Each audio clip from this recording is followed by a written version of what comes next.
explorando 3 livros na Bíblia conhecidos como literatura da sabedoria: Provérbios, Eclesiastes e Jó. Todos fazem a pergunta: o que significa viver bem nesse mundo? Analisamos Provérbios representado por uma professora jovem e brilhante. Tudo tem a ver com buscar sabedoria, um atributo de Deus que está entrelaçado na realidade. Ela é otimista e sabe que quem usar a sabedoria vai ter uma vida boa. Mas então chegamos a Eclesiastes, que é mais parecido com um crítico de meia-idade, e ele diz: Você pensa que usando a sabedoria vai ter sucesso.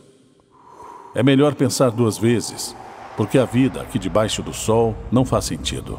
Ele usa muito essa expressão. Para entender melhor, precisamos notar que existem 2 vozes falando.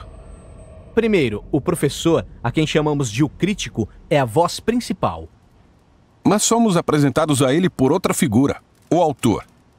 Ele é quem coletou as palavras do crítico e depois, na conclusão do livro, resume tudo e dá a palavra final. Por que o autor quer que a gente ouça o crítico? Ele quer sacudir sua visão do mundo, colocando tudo de cabeça para baixo, permitindo que o crítico explore 3 coisas muito perturbadoras sobre o mundo.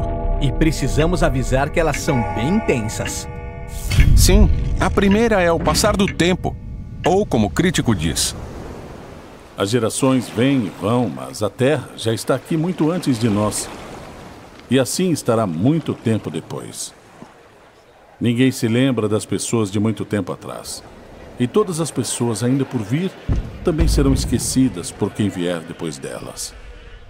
Então, numa escala cósmica, você e eu somos só um pontinho. As estrelas nascem e morrem, formando planetas na órbita de novas estrelas. Esses planetas mudam ao longo do tempo e eventualmente se esgotam. Nesse cenário cósmico, toda a minha existência é como um piscar de olhos no tempo. O que nos leva à segunda observação perturbadora do crítico: todos nós vamos morrer. Os humanos enfrentam o mesmo destino que os animais: a morte. Todas as pessoas, justos e injustos, bons e maus, aqueles que oferecem sacrifícios a Deus e aqueles que não. Todos compartilham do mesmo destino. Toda essa atividade e loucura, e então todos nos unimos aos mortos. Isso é deprimente. E a última coisa perturbadora para o crítico é a natureza aleatória da vida.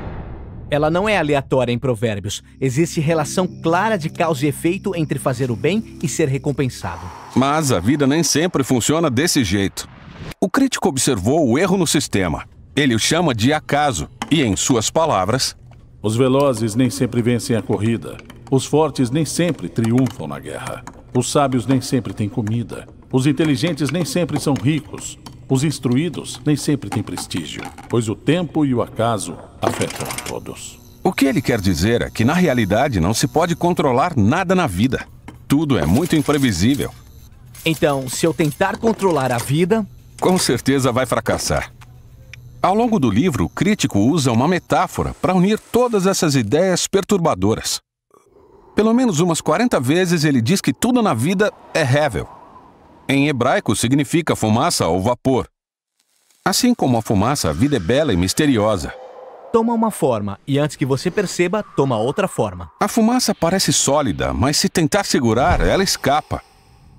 E quando você está preso no meio da fumaça, é impossível ver com clareza. Nossas traduções modernas perderam a metáfora e geralmente traduzem hevel como sem sentido. Mas se ler com atenção, o crítico não está dizendo que a vida é sem sentido, mas que o seu significado nunca é claro. Como a fumaça, a vida é confusa, perturbadora e incontrolável. Então, o que a gente deve fazer com tudo isso? Surpreendentemente, em primeiro lugar, o crítico entende o ponto de vista de Provérbios. Ele diz que aprender sabedoria e viver no temor a Deus é uma ótima ideia. Sério? Ele acabou de dizer que isso não garante o sucesso. Mas ele sabe que é a coisa certa a fazer. Em segundo lugar, ele diz que, como você não pode controlar a sua vida, você deve parar de tentar. Aprenda a segurar tudo com as mãos abertas, porque você realmente só tem controle de uma coisa, que é a sua atitude em relação ao momento presente. Pare de se preocupar, ele diz, e escolha desfrutar de uma boa conversa com um amigo, do sol em seu rosto, ou de uma boa refeição com quem você gosta. As coisas simples da vida. Sim, tanto as coisas ruins como as boas, porque ambas são presentes valiosos de Deus. E essa é a sabedoria surpreendente de Eclesiastes. Ouvir o crítico é doloroso e pode levar você a alguns lugares sombrios. É por isso que o autor fala no fim do livro. Ele não quer que você perca a esperança, ele quer te tornar humilde.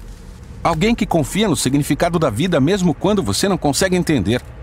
E que um dia Deus vai limpar a Hevel e trazer sua justiça sobre tudo que fizemos. Ele diz que a resposta adequada para tudo isso é temer a Deus e obedecer seus mandamentos. Esse é o livro de Eclesiastes. Existe mais uma voz na literatura de sabedoria da Bíblia, que é o livro de Jó. Que traz a perspectiva final, muito necessária no nosso caminho em busca da sabedoria.